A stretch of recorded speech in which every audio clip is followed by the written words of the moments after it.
Deland in September, the beginning of the school year last year. And I met her when she came to the 92nd Street Y to participate in a high school leadership community service program. She was very hardworking and very relaxed at the same time. It made it like really fun, but it also, felt like we were doing something. We weren't just, talking and trying to figure things out. We were actually making a difference and helping out. I think she's good at motivating people. And she has an ability to make other people around her feel comfortable and excited. And you talked about empowering. I mean, even more important than adults empowering teens or teens empowering teens. Well, the goal of Roots and Shoots was basically to be this incredibly friendly place where people have equal peers to talk to them about what matters to them in terms of how they want to shape the environment and what they want to do in terms of how they could affect the environment and the community.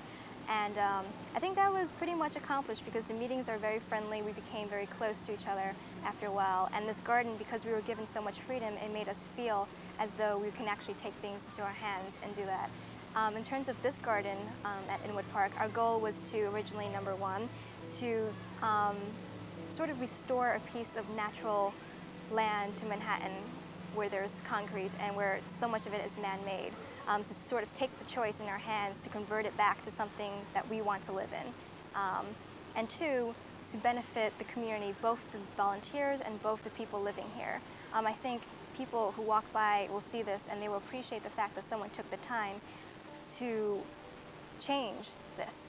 And in terms of the volunteers, I think it gave them a sense of knowing that they could do something and knowing that it was worth it when they look at this to say, oh, it's ours.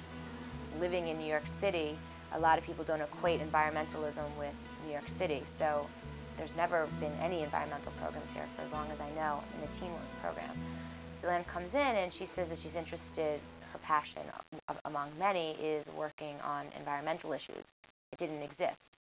So I told her, it doesn't matter that it doesn't exist because if you're interested, I would love to help you start something. They did soil testing, they did independent research on what kind of plants would be good for the area, native species of plants, plants that would be good for butterflies, and that would supplement the plants that were already in the garden.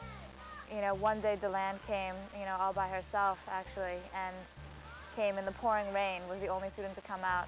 She came out and was out, taking soil samples, getting muddy and dirty. It was pretty cool to see that, in somebody. Any single green space is always a kind of sanction to me, but I actually started realizing the difference between a traditional environment and trees and wildlife and forests and the environment of New York City, which is also as fragile and also as important to take care of, especially when you have to share this coexistence with 7 million other humans and the regular wildlife that's around here.